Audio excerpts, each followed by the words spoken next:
sa September 15 na ang airing ng bagong Kapamilya series na Fractured, starring Francine Diaz at Seth Pedolin. At habang inaabangan ng mga fans ng Francet na maging magjowa ang dalawa, tinanong si Seth kung girlfriend material nga ba si Francine. Ito ang nakakakilig na sagot ni Seth. Panoorin po natin.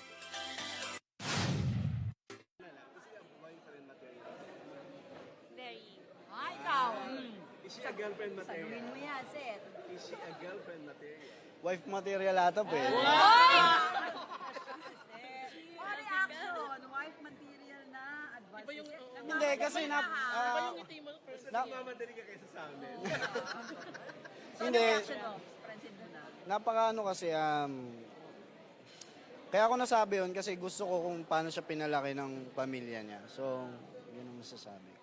Francine, reaction, wife material na daw, hindi like you. Nabilis.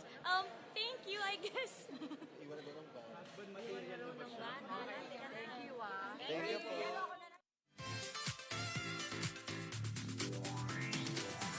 Ayan, actually, di ba, parang nakakakilig. Hindi lang ibig sabihin ni Seth na girlfriend material, kundi wifey ang dating. At kapatid. Maging wife, Gusto di na ba? maging asawa? At Oo. kapatid, na, may napansin lang ako sa dalawa. Yung lalaki, kamukha na ni Daniel. Daniel. Yung Sabi ko babae, sa'yo, ayaw mo kamukha ni pababayad. Catherine Bernardo. So, sila na ang susunod dun sa dalawa. Yun. Pero di ba, yung sabihin ng wife material, parang feeling ko, gusto na ni Seth na maging jowa o wife itong si Francine. Ibig sabihin, wife material. Ibig sabihin, may relasyon na silang dalawa. Feeling ko, Teka lang mga friendship. Ibig sabihin, wife material, aasawahin niya na si ano naman, syempre, pagka Si nagkasawa, Francine. di ba? Ay, Bago naman sila mag-asawa. So, ang saya-saya. Correct. Aga-aga.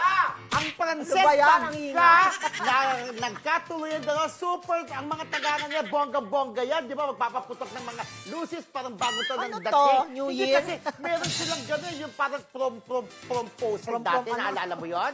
Diba? Ano yun? Proposal dati. Yung Proposal! sumikat. Hindi po. From ang tawag doon. Tapos From, ang proposal. Proposal.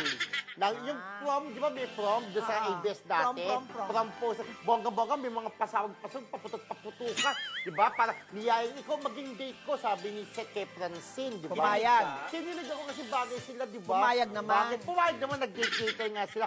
Proposal. That time si Andrea naman, kay ano, di ba? Kay Richie Diorsi. Richie Rivero, di ba? Meron silang, yung doon naman sa ano, Billboard. nagkasal-kasalan. Doon sa basketball court, di ba? O, Na, alam niyo yan. may So, pa-billboard. ang nauwi sa Dahil sa hiwala yan. hiwalayan. Wala rin. Ito kayang dalawa, forever. Sana, pero hindi pa umamin na magjowa na. Pero feeling ko, papunta na doon. Alam mo, Okay na, kinilig ka na dyan. Oo naman. Alam mo, Romel, ganyan din ang nangyari kay Catherine at kay Daniel. Daniel. Parang sa umpisa, lang, kilig-kilig muna. Tapos, ayun na. Mag-aasawa Yung na. jowa na.